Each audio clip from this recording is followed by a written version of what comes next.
నమస్తే, నేను మీ ఈశ్వర్. ఈ6 న్యూస్కి స్వాగతం. వార్తల్లోని ముఖ్య అంశాలు. రేవంత్ రెడ్డి తెలంగాణ ముఖ్యమంత్రిగా బాధ్యతలు చేపట్టినప్పటి నుండి ఆయన నాయకత్వం కాంగ్రెస్ పార్టీలో చర్చనీయాంశంగా మారింది. ఆయన పాలనలో పలు సంస్కరణలు, నిర్ణయాలు ప్రజల్లో మంచి గుర్తింపు తెచ్చినప్పటికీ పార్టీ లోపల ఆయనకు సవాళ్లు ఎదురవుతున్నట్లు కనిపిస్తుంది. కొందరు సీనియర్ నాయకులు, ఎమ్మెల్యేలు ఆయన నిర్ణయాలను ప్రశ్నిస్తూ అసంతృప్తి వ్యక్తం చేస్తున్నారనే సమాచారం వినిపిస్తుంది. ఈ అసంతృప్తి కేవలం వ్యక్తిగత అభిప్రాయ భేదాలకు మాత్రమే పరిమితం కాకుండా పార్టీలో అధికార వర్గాల మధ్య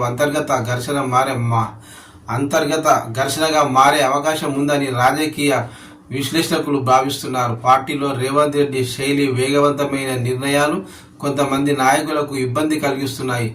ఆయన ఒక వైపు ప్రజలకు దగ్గరవ్వాలని చూస్తూనే మరోవైపు పార్టీలో అందరినీ కలుపుకొని నడవాల్సిన బాధ్యత ఉంది. కానీ కొంతమంది సీనియర్ సభ్యులు తమకు తగిన ప్రాధాన్యత లభించడం లేదని భావిస్తున్నారు. ఉదాహరణకు కొన్ని కీలక నిర్ణయాలు తీసుకున్నప్పుడు వారిని సంప్రదించకపోవడం వంటి విషయాలు అసంతృప్తికి కారణమవుతున్నాయి అని తెలుస్తోంది. దీంతో రేవంత్ రెడ్డి నాయకత్వంపై పార్టీలోనే విమర్శలు వచ్చే పరిస్థితి ఏర్పడింది. కావున సీఎం రేవంత్ రెడ్డి అందరినీ కలుపుకొని పోవాలని పార్టీ సీనియర్ నాయకులు అంటున్నారు.